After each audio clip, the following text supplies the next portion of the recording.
Hey Bookaholics, and welcome back to another reading vlog.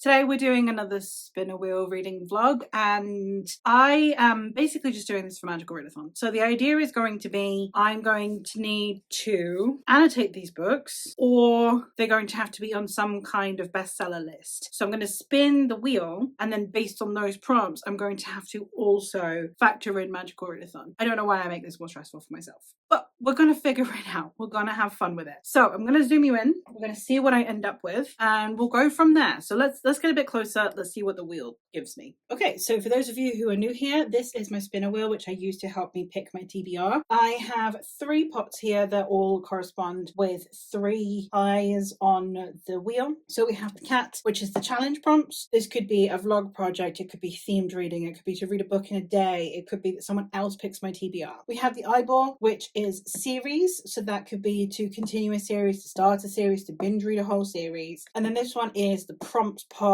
for the pumpkin, and that is just random prompts. It could be to read a hardback, it could be to read a non-fiction, it could be to read a book that I've owned for a really long time, it could be by a queer author, for example. So we're going to spin the wheel. Whoever the tail lands on is what we're going to choose, and we'll see what book I can work with.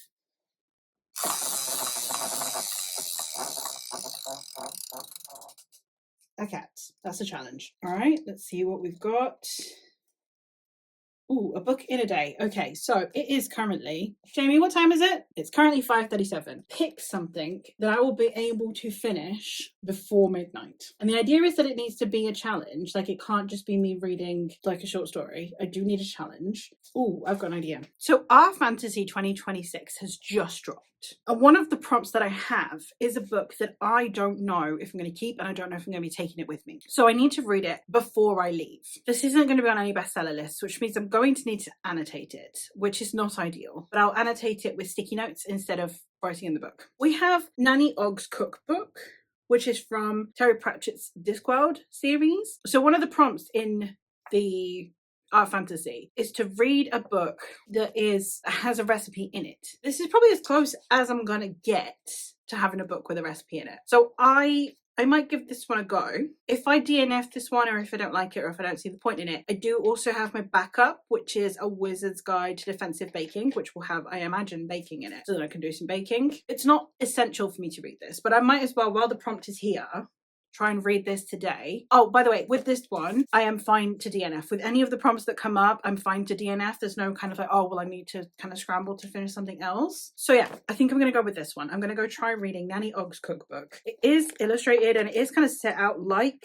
a cookbook. So you have got actual recipes, but then there's also illustrations and like bits in between, which are story of some kind. So I'm curious to see how I'm going to fare with this. I don't know anything about it. Nanny Ogg, one of Discworld's most famous witches, is passing on some of her huge collection of tasty and above all interesting recipes, since everyone else is doing it. But in addition to the delights of the strawberry wobbler and Nobby's mum's distressed pudding, Mrs. Ogg imparts her thoughts on life, death, etiquette. If you go to other people's funerals, they'll be sure to come to yours. Courtship, children, and weddings, all in a refined style that should not offend the most delicate of sensibilities. Well, not much. Most of the recipes have been tried out on people who are still alive.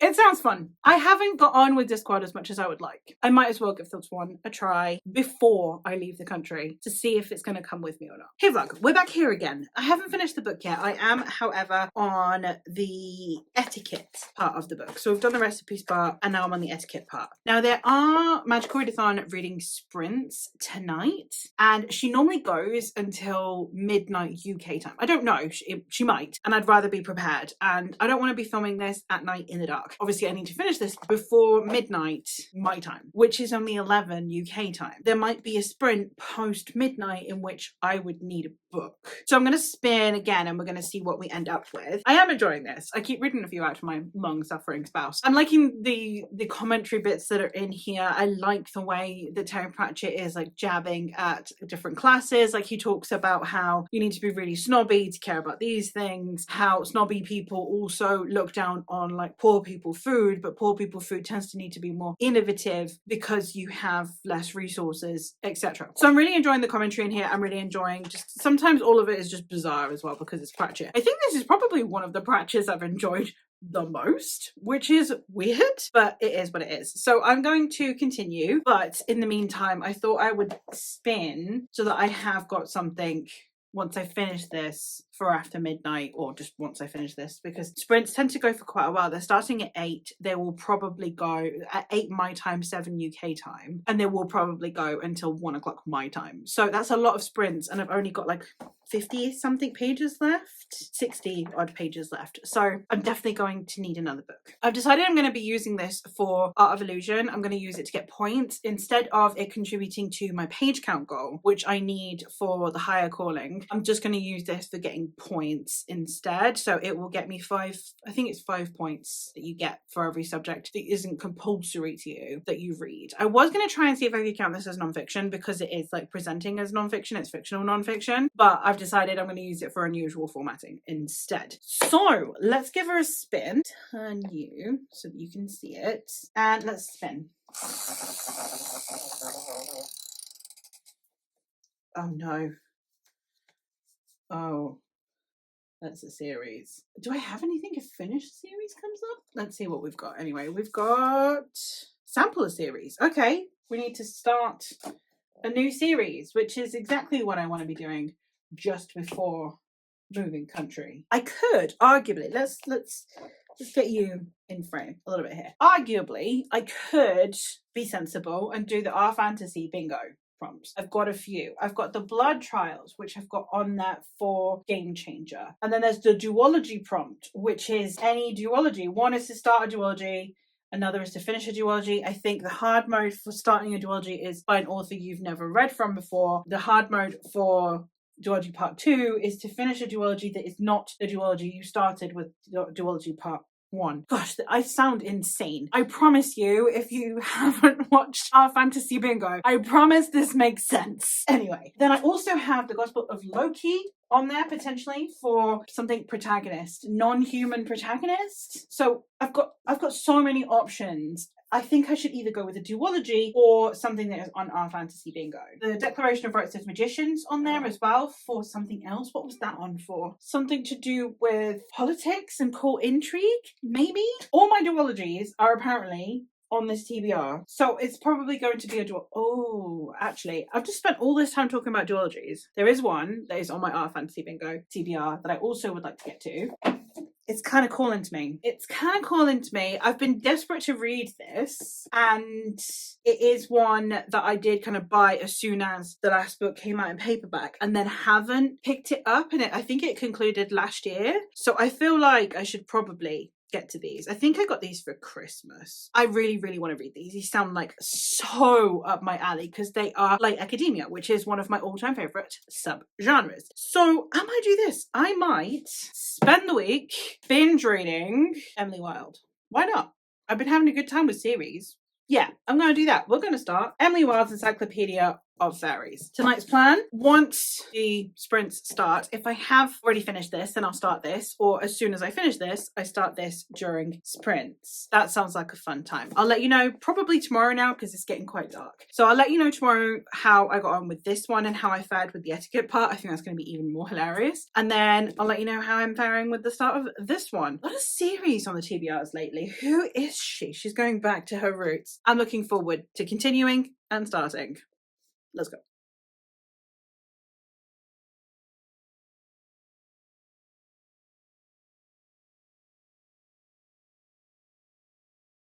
So I very much misconstrued what was happening in the streams last night. It was just a reveal. It wasn't sprints or anything like that. So that's my bad. So I didn't read as much as I thought I would, but I have finished Nanny Ogg's cookbook. I am going to be definitely using this for our fantasy bingo. And as I said, I'm going to be using this for Art of Illusion for unusual formats, because I feel like a book that has mostly recipes in it would count as an unusual format for reading. I don't know many people that sit and read a cookbook. The humor in here was really good. The etiquette part was hilarious. It's very much poking fun at etiquette books, and especially the type that you'd find in like the Victorian era, you know, the ladies' guide books. I had a fun time with it. I don't necessarily feel very strongly about it. It was a 3-star read, but how strong can you feel about a mock version of a recipe and etiquette book, really? I did only just start Emily Wilde's Encyclopedia of Fairies. I am 18 pages in. I got very tired last night, and once I finished Nanny Ogg's, I did just want to start this to see what the vibes were. I think I'm going to really like this protagonist. The way she keeps talking and the way she keeps thinking, I think I'm going to vibe with her. Just the social faux pas after social faux pas, and the realization after she's done it is fantastic. I love that. So yeah, I'm having a great time with this. I'm looking forward to continuing the series. So not a huge amount to report at the moment, but I just thought I'd check in, let you know I finished Nanny Ogg's and that I have started this, and that hopefully once I'm a bit further in, I will have more thoughts. I've not actually read anything about the protagonist's what's eventually going to be the love interest eventually. At the moment, he is a nuisance to her at best, but Bamblebee, I think it's Wendell Bamblebee, is going to be the love interest eventually, I suspect. So far he's only appeared in a letter and just her constantly being like, bloody Bamblebee. So I am looking forward to seeing that romance unfold. So far so good. Good start to the weekend, and it's Sunday today, so I get to just chill, not do very much. Hopefully it means I'll get some reading done.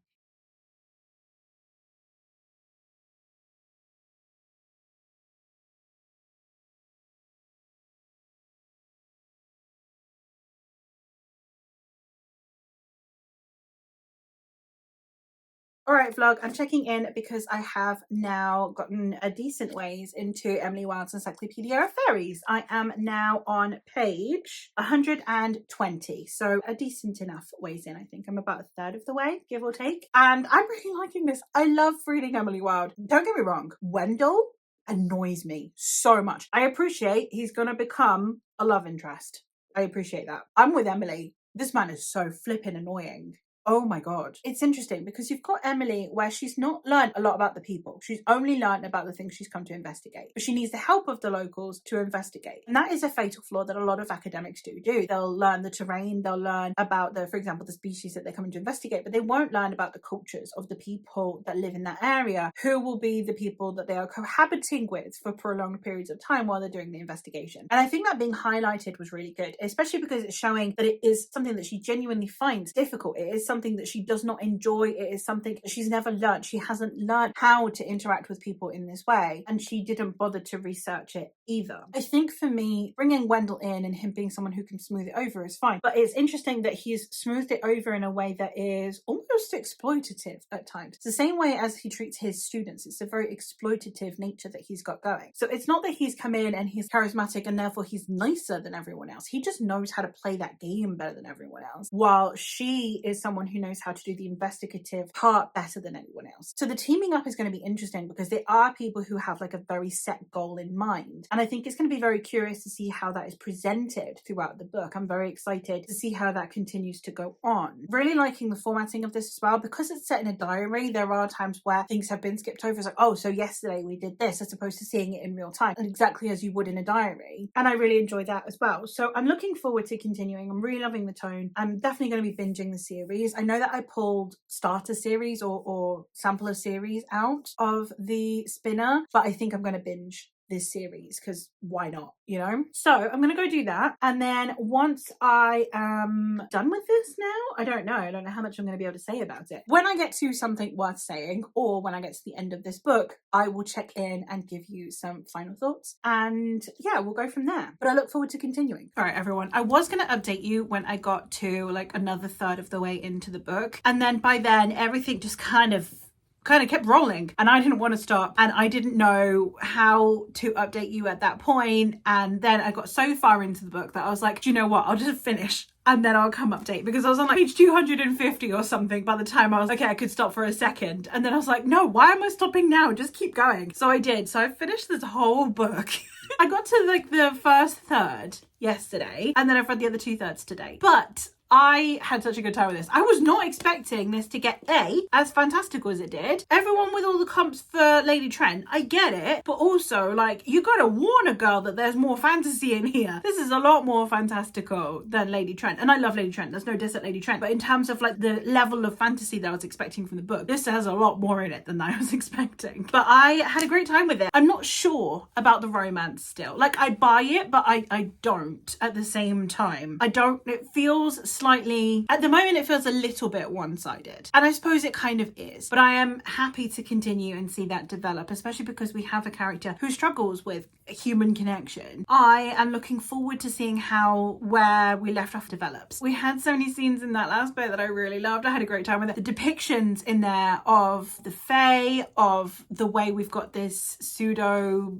Scandinavia going on, that was great. And then the interpersonal relationships, the characters, the way the characters like grew on me. I was not expecting this to be very character focused because our protagonist isn't, and it's a diary, but she's learning to like people, and she's learning to like people on her own terms, that she can be liked and like people the way that she is. She doesn't have to conform to the way society tells her she has to interact with people, and that's coming through in here, and I'm really enjoying that. So while this isn't new favorite territory, I have given it 4 stars because I do feel like I'm missing a little bit when it comes to especially the romance, but also potentially a little bit of, it's not really a pacing issue. Issue is the wrong word, because I loved this book. I wasn't expecting so much to happen in that last third. I think it really took me by surprise. It took me a minute to kind of come to terms with it, I suppose. So yeah, I am really looking forward to seeing what the second book has in store for me. So I'm going to go pick that up and I'll let you know. I'll probably let you know when I'm halfway into that one to see how it's comparing to this one, because there's a limit to the amount I'll be able to say about the sequels without spoiling the first one. I had a fantastic time with this and I'm looking forward to continuing. Alright vlog, I am now halfway through Emily Wilde's Map of the Otherlands, and this one is already feeling a lot more fantastical. At the start it did feel a little tiny bit more like in the light academia again, because it felt very university. They are scholars, they're presenting their scholarly work, she's writing a book, all of that. The way that they are working on their personal life alongside it and everything has been really cool. We've started to encounter a little bit of trouble with one of the other department people because he is suspicious of Wendell's research for obvious reasons, and then they go on an expedition. I can't really talk a huge amount about this book at all, because the whole purpose of the exposition is kind of a spoiler about one of the characters. So I'm not going to go any further than that, but I am really liking the adventure style of this one. This is again reading like Lady Trent in the sense of we're going somewhere, we're going to investigate it, we're going to investigate the local area, we've got a team of people. And I like that we have a team of people that it's not just Emily and Wendell. I really like that we have a group of people, that they're not all best buddies. Like a lot of the time when you see these, they're either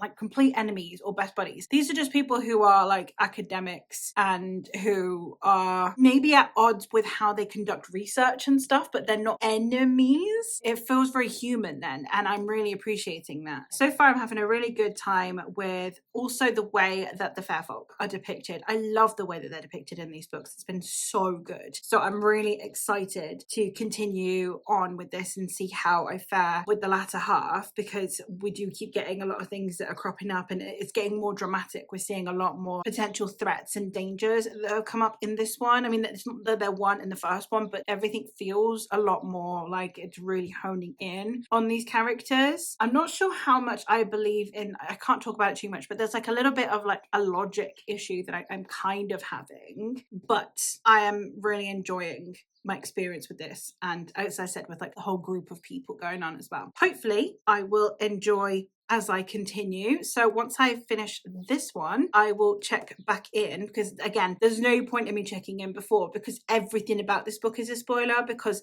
the whole premise is one major spoiler. I can't really talk about it too much other than that they're looking for fairy doors. That's it. But I am loving it and I am excited to continue. All right, vlog. So I'm about to start the magical all-nighter. So I am going to quickly check in and then I'm going to pause this vlog for the magical all-nighter and then we will resume. I have a bigger update than I wanted, but I knew I wouldn't have multiple updates. I have finished both Emily Wilde's Map of the Otherlands and Emily Wilde's Compendium of Lost Tales. I finished both of them over the last couple of days. I think that these are really well written books. I think that there are elements that are really well done. I wanted to love them more. These books are 3 things in one. They are light academia, they're a fae romantasy, and a cozy fantasy. I'm not a big cozy fantasy fan, but any of those I can get behind. I love light academia. It's one of my favorite subgenres. I really do enjoy a fae romance. While cozy is not my thing, it can be done well. The problem I have is that these books were trying to do all 3 of those things. For me, all of those are tonally different. Cozy fantasy is cute and digestible and easy to get into, lots of fun, not too much melodrama because it's supposed to be staying cozy, etc. A romantasy is extremely dramatic. A lot of time, when we're talking fae romance specifically, it's very dramatic. There's a lot of tension. It's very swoon-worthy at times. I want a romantic lead that will sweep me off my feet. And then for light academia, I like, this one suits the tone of light academia. It's a protagonist who maybe is a bit self-aware that they aren't necessarily good at many things, but they are really, really good at what they're really, really good at. Someone who is really invested, who wants to go about things the most logical way possible, who is invested in society, intellectualism, etc. The tone of these is light academia, but as the stories go on, they become more of a fae romance, which I wasn't expecting. And then there's also kind of a coziness to it as well. And just the tonal dissonance that I had with those things just didn't work for me. And I kept thinking, whenever I'd read it, because of the tone and the way it's being told, I kept thinking, I wish this was just a light academia. Like, don't get me wrong, there's romance in Lady Trent, right? Like, it doesn't need to not be there, but I don't want it to be a focal point. So there are things in these that just didn't quite work. Like, I think that they're good individually. It's the hodgepodge, it's the sticking them together that didn't quite work for me. So the first one's got 4 stars, the second one has a 3.5 stars, and the third one has 3 stars. They're not bad books. I'm glad I read them. I enjoyed my time with them. I think if I reread them and went in with the right expectations, I could potentially have a better time with them. But this time round, I wish I'd loved them more. You know, and there was no point in me stepping in halfway through and then halfway through this one to just keep saying the same things. So I thought, no, I'm going to stop checking in, because I had a couple of check-ins and I realized I was just repeating myself. So I deleted those, and we're here with this update where it's just me one time saying, this is what I struggled with, but these are the things I liked. They're well written. Emily's an interesting character, but there are just elements that would be spoilery that I can't talk about that just don't quite work for me, sadly. So we're going to leave those as they are. So that is a series done, which was supposed to be sample a series, and I end up binging a series. It is what it is. So what I'm going to do is, just the magical all-nighter finishes in the afternoon on Sunday, and I don't know if I'm going to be able to get in a chance to spin. So I'm going to spin now so that then I can just start that book on the Sunday. So let's go do that. We'll go spin, see what we get. All right, we're back here again. Let's give her a spin, see what we end up with. Challenge. And we have... All right, I'm going to postpone this one to next month, solely on the basis that I already have this. I've already done this, and it's also my magical all-nighter spinner. I don't need this to keep coming up. So I'm going to leave this one for now, and we'll do that one for next month. So let's go. That's on the pumpkin. And we've got disability. All right, let's have a think. What could work for this? Bear with me. Okay, I believe, and I will confirm with Rachel, my friend Rachel, who has read this, but I believe that there is disability rep in A Master of Gin by P. Jelly Clark. I think we are following, I don't think she's an investigator. She works for the Ministry of Alchemy, Enchantments and Supernatural Entities. And she needs to go investigate the murder of a brotherhood or members of a brotherhood. It's very fantastical murder mystery investigation, I believe. It's supposed to have like political implications possibly. So I'm excited to give this one a go. I'm hoping that I will really like this one. I know that Rachel really enjoyed it, so I've heard really good things. I've read the novellas in this world and they were very cool, so I'm hoping that a full length novel will be really my thing. So that's what I'm going to do. I'm going to put this one on the TBR. I won't be starting this for a day, but that won't make any difference to you. Hopefully I can dive right into this one, and this can be my book to start off the second half of this vlog with. Hey vlog, so I thought I'd check in because I have now read the first 110 pages of A Master of Gin. I am really liking the setting. Whew, that is really good. The opening chapter, so good. Because you think that you're gonna get a main character, and then you don't get a main character, and then you get a main character again. I'm not going to elaborate on that. But that opening chapter, fantastic. Well done, sir. As I said, so far the setting is feeling very cool as well. Not a huge amount has happened really in this first 100 pages, but I really like the way the world building is done. I'm really enjoying the way that the mystery is kind of being set up. So I'm hoping that I can continue a decent chunk of this today, because I literally only read these 100 pages yesterday. I didn't read anything Sunday as I expected I wouldn't. And then I only got to reading 100 pages yesterday. So it's still early hours. Like I still got plenty of time this morning to give it a read. So I think I'm going to go try and get a little bit further ahead in this. This one's just under 400 pages. So even at a pace of 100 pages a day, I should be done with it by Thursday. So that's fine. But I think I might have a chance to read a little bit more than that today. So that's good. Fingers crossed. I don't have strong thoughts on it other than really vibing with the setting. Main character's interesting. I'm curious enough about the mystery. I am already a little bit suspicious about a couple of things, and I'm hoping that more clues come up that can then kind of mess with me a little bit. I'm hoping it gets a little bit twistier than it is at the minute. But I don't really care because the world building is really cool. I'm really liking the way that all the descriptions are happening and everything. I'm just curious to see how this is going to unfold. Even if I predict the ending, I think I'll still just enjoy watching it unfold regardless, so long as I don't pick up on the ending too soon. Like if it's in the first half of the book, it's sometimes a bit tedious then. So we'll see. Early setting of Cairo. You've got 1912 Cairo going on. Very fun. And this magical element with the gin, also very fun. Way that the British are behaving here in Cairo, also great commentary, great societal commentary. So the history nerd in me is very happy. The fan of folklore in me, also very happy. So while mysteries are not really my thing, there's enough going on in here to keep me wanting to keep coming back. So I'm gonna go slip away, and maybe when I'm halfway or maybe when I get to a good place to check in, I will do just that and give you the rest of my thoughts. All right, vlog. I am now exactly 200 pages into A Master of Gin, so I thought I would check in and give you some thoughts. I am still really enjoying this. I'm definitely really warming to our protagonist now as well. She's someone that I find really fascinating, and while initially it was as an observer, it was a little bit like I'm just interested in following her around, I think I'm definitely beginning to engage with her much more as a person now, which I'm really appreciating. So I'm having a really good time following her.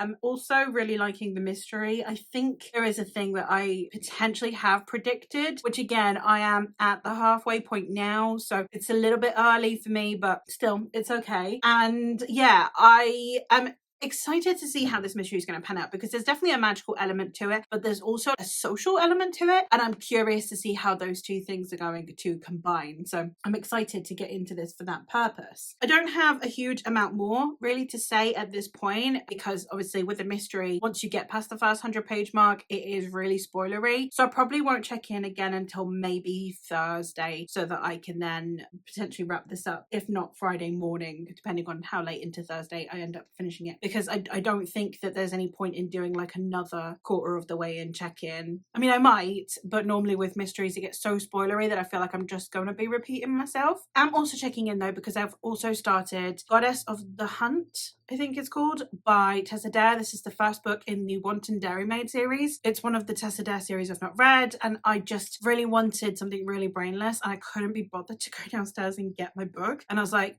if I'm this tired, but I can't sleep, if I get up, it'll kind of get me moving again and might wake me up a bit. So I thought I'll just pick up my phone and read on my phone. I read the first 25%. Again, it's Kindle, so I have no idea how many pages that is, but the first 25% of that. And I am loving and hating this book in equal measure. The protagonist is just so... Listen, if you want to get into Tessa Dare, don't start with this one. I'm not saying it's the worst Tessa Dare I've read. Definitely very fun.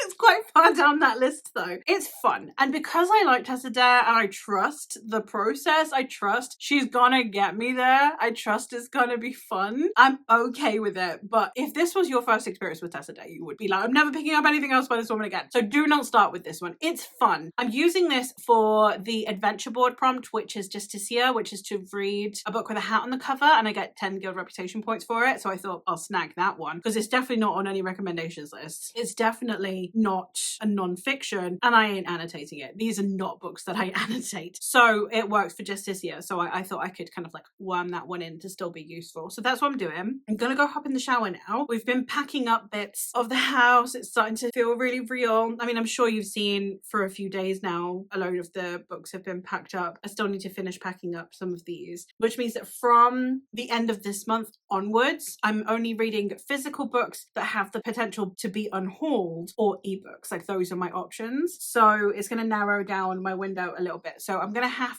to potentially rejig my TBR a little bit because I had put things on my May TBR that already I'm questioning. Like, I filmed my May TBR like 2 days ago and I'm already questioning whether or not those are going to be things I can do in May because I did put some physical ones on there. It will depend on how much I can get read next week. After next week, I'm packing all of my books up apart from the ones that I don't think I'm taking. And then if there are ones from the Read It or Unhaul It that I end up deciding to keep, I'll just chuck them in boxes here and there. It's not a problem. But like, the bulk of the boxes needs packing up because I don't think from that pile, I don't think there's going to be many I'm going to take with me. So yeah, I am excited that everything is happening, but also I'm a very anxious person and I have OCD. So there is also like a huge part of me that is like, it's really starting to get to me as well. So it's like equal measure. So I'm just reading to avoid reality. Hence why I needed a Tessa Dare. She's fantastic. For when my brain is not braining, she helps. And then this one is just a really good distraction also throughout the day. So as I said, I will check back in once I'm done with this one and I'll let you know how I'm doing with Tessa Dare. I'm going to stop procrastinating now. I'm going to go have a shower.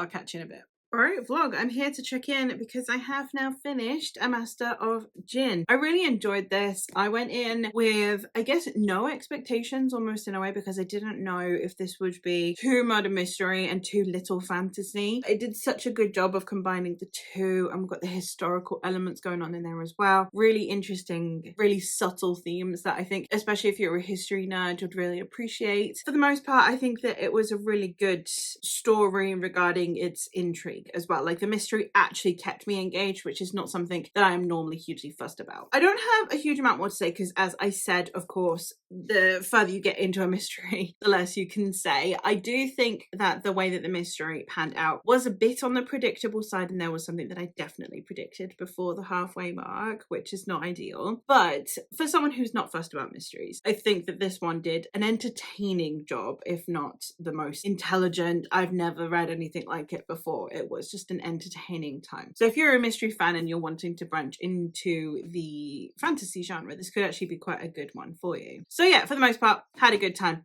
Enjoyed it. We'll definitely read more by this author. But that does conclude the vlog, where I've read a decent amount, I think. So the first thing that I pulled was a book in a day, and for that one I read Nanny Ogg's Cookbook by Terry Pratchett. This worked for our fantasy and magical readathon as well, so fantastic combo we've got going there. I ended up enjoying a lot more than I expected because I had very low expectations going in because I've been having such a mixed time so far with the Discworld. I really liked the way that this satirized things. As someone who's a history nerd, all of these etiquette books that were given to young women, these, you know, cookbooks slash etiquette books slash fashion books, like there would just be a how to be a good wife kind of book. It's satirizing that, I think, was really, really good, and I really enjoyed that. The next card I picked out was Sampour series, and I ended up completely ignoring it and just binging a series, and I binge read the Emily Wilds Encyclopedia of Fairies series by Heather Fawcett. I really liked the first one, and then the second two went a little bit downhill for me because I felt like we steered away from the thing that I liked the most out of these books. Within the books, the three genres that they encompass, which are light academia, cozy fantasy, and fae romance. My favorite is Light Academia, and I felt like as we went on, we veered further away from that than I would have potentially liked, which is a shame. We're always following, obviously, Emily, who is very academic focused, so the tone doesn't change, but I think that is also a little bit to the series' detriment. But I really did enjoy a lot of elements of this. It was really well written. I definitely will read something else by this author. It's not a bad series by any stretch of the imagination. I just went in expecting to make it my entire personality, and it was okay. Like, I had a good time. So obviously, if you're giving something like a 4-star rating or a 3.5-star rating when you're expecting it to be 5 stars, it's a disappointment. If I'd have gone in with no expectations, I probably would have liked them more. It is what it is, and it's just how it's worked out, which is a shame, but I still would recommend if they sound interesting to you. They're not ones that I would necessarily deter you from reading. They're just ones that I wanted to like more than I did. And then the last one that we pulled was Disability Rep, and for this one I read A Master of Jinn. As Rachel told me, the protagonist does in fact use a cane, therefore I think that would definitely count for disability representation, and I had a really good time with this. As I said, I enjoyed, and I definitely will consider reading more by this author. So for over the last couple of weeks, obviously barring the weekend for the magical all-nighter over the weekend, but for a couple weeks worth of reading, I would say 5 books isn't too bad, especially because this one's actually in one day, so the rest is just the rest of the time, the other couple of weeks. This one took me the longest. This one took me about 3 days, which it shouldn't have. It's just that I was distracted, and I was also reading like just fun stuff in the background for my brain to rest. So I think that I had a really good time with these. I would definitely recommend all of these. I don't have any that I had a bad time with, which is always a good sign of a vlog. So while there's no 5 stars and nothing that I'm going to go particularly crazy about, I would say that I had a really fun couple of weeks. Let me know if you've read any of these and your thoughts on them. Let me know if, based on my enjoyment of these, if you have any other recommendations for me. I'd always like to know. I will hopefully catch you in another one soon. Bye for now.